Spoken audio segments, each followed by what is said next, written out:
warahmatullahi wabarakatuh. Saya Santi Zaidan. Senang sekali teman-teman semuanya. Kali ini kita bertemu di Cerita Joni. Cerita Joni ini adalah talk show yang inspiratif, menarik. Kita akan mengundang salah satu UMKM yang ada di Indonesia. Kali ini kita akan mengundang salah satu UMKM yang berasal dari Yogyakarta.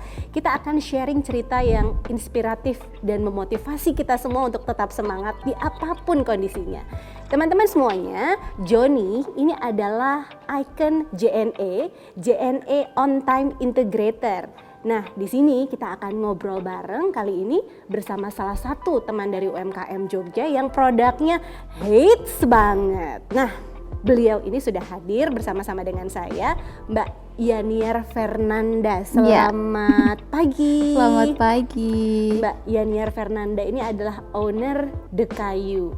Nah, kalau teman-teman semua sekarang ini sangat familiar atau sekarang kalau kita buka sosial media banyak sekali foto-foto yang instagramable ya, itu yang terbuat dari bahan kayu. Salah satunya mungkin yang teman-teman lihat adalah produknya Mbak Nia. Iya. Betul Mbak Nia ya? Yes. Mbak Nia, ini adalah program talkshow di mana kita pengen denger nih sharing dari Mbak Nia gitu ya, cerita-cerita dari Mbak Nia seputaran The Kayu, produk yang Mbak Nia jalani sejak tahun berapa Mbak? Kita mulainya 2017 ya.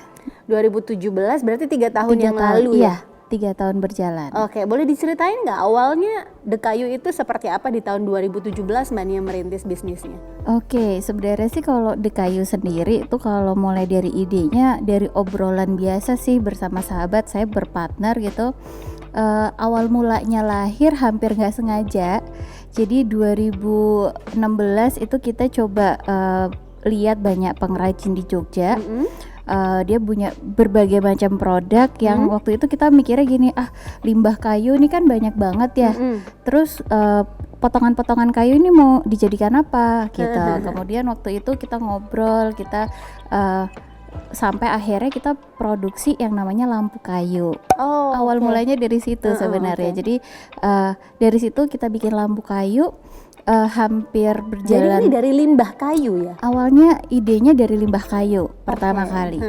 Kemudian waktu itu kita dari limbah kayu kita produksi ya, kita inovasiin gitu untuk satu produk yang memang berguna.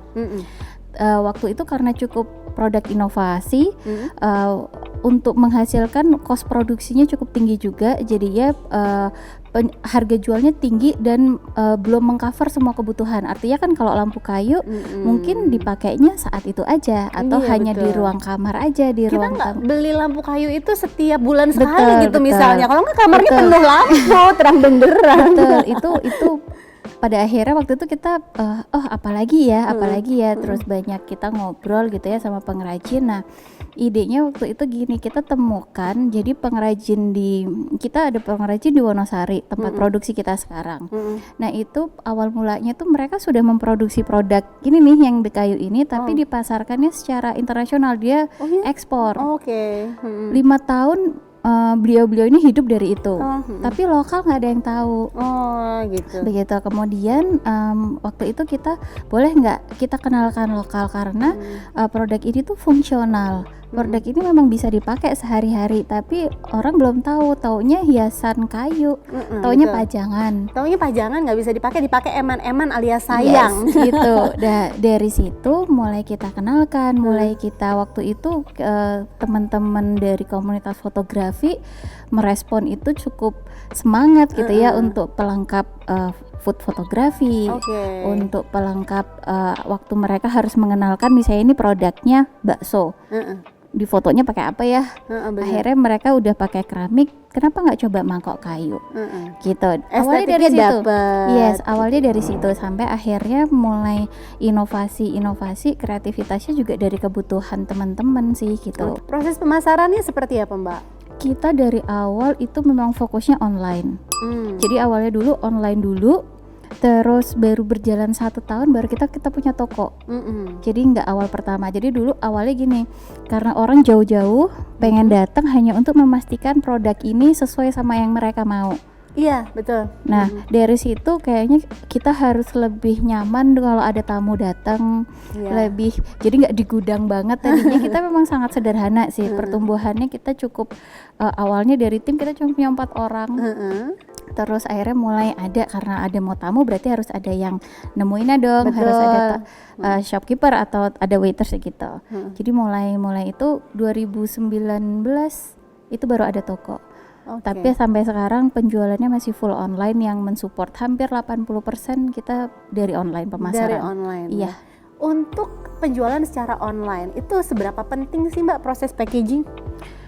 Wah, itu lumayan seru ya. Jadi kayak awalnya banget kan kita nggak bisa jualan itu sekarang cuman produk aja. Betul. Jadi karena orang mulai berkreativitas dari segi harus tetap estetik, harus tetap bagus, tetap aman. Jadi udah bukan lagi ngomongin cuman aman sampai sana, tapi bagus dan cantik gitu. Nah, dua hal ini yang DKI cukup concern gitu. Kita concern banget. Satu, kalau aman berarti barang sampai di customer itu kondisinya baik, tidak cacat, tidak rusak, tidak boncel lah, patah gitu. Kemudian Nggak yang rusak kedua, lah intinya ya. yang kedua tidak tetap kondisinya cantik. Artinya kita packaging kita pikirin juga gimana first impression customer nerima tuh happy gitu. Jadi waktu mereka terima tuh rasanya cuman kayak kalau lagi dapat kado gitu. Jadi kayak kan kita rasanya wah kalau dapat kado tuh seneng ya. Nah, kita pengennya customer tuh ngerasain itu gitu. Jadi packaging kita pikirin pakai ada pengalaman waktu ngebukanya gitu. Itu yang kita sentuh sih. Oke, kalau proses pengiriman seberapa concern Mbak Nia ini dalam memperhatikan masalah pengiriman ke customer, karena kan ini online ya. Iya. Otomatis kan ada juga kan ya customer yang lumayan rewel. Loh masalah pengiriman. Tantangan kita tuh ini karena jangkauannya luas seluruh Indonesia. Kita menjangkau ke teman-teman atau customer yang mungkin rumahnya nggak kayak kita di kota, nggak kayak yang aksesnya mudah gitu. Jadi pengiriman itu cukup penting buat kita untuk mendeliver barang kita sampai ke customer. Iya. Untuk tetap itu tadi aman dan cantik tuh. Aman, cantik, Yes. on time. Iya, Iya kan? itu memang akhirnya mempengaruhi perkembangan bisnisnya kita. Coba kalau misalnya tidak ada proses pengiriman, mungkin berbeda ya penyebarannya, nggak seluas ini gitu. Jadi memang itu jadi fokus kita dari awal tuh. Pertama aman, yang kedua aman dalam arti tidak rusak, yang kedua adalah itu sampainya kondisinya tetap bagus, cantik gitu. Mbak Nia member JLC ya? Iya. Boleh dijelaskan kenapa memutuskan untuk menjadi member JLC? Iya, dulunya itu awalnya karena pilihan pengiriman itu kan kadang kita melihatnya gini, bukan kita yang berangkat untuk mendeliver tuh barang. Iya. Gitu. Artinya kita butuh support nih dari vendor atau pihak yang lain untuk mensupport yang bisa mendeliver itu, yang bisa nganterin barangnya dengan kondisi tetap bagus gitu. Kemudian waktu itu awalnya sebenarnya memang dari kita mulai kewalahan dengan pesanan yang banyak. Terus awalnya waktu itu kita pengennya boleh nggak ya kalau barang ini bukan kita yang antar tapi diambil nih dari tim ekspedisi. Nah, waktu itu kita tanya ke JNE, ke salah satu vendor untuk pengiriman, boleh nggak kalau kita dibantu untuk itu. Nah, dari situ baru kenal untuk mau nggak kalau di sini juga ada nih fasilitas yang member. Nah, dari situ baru kita kenal, akhirnya daftar gitu. Salah satu fasilitasnya boleh di-share nggak?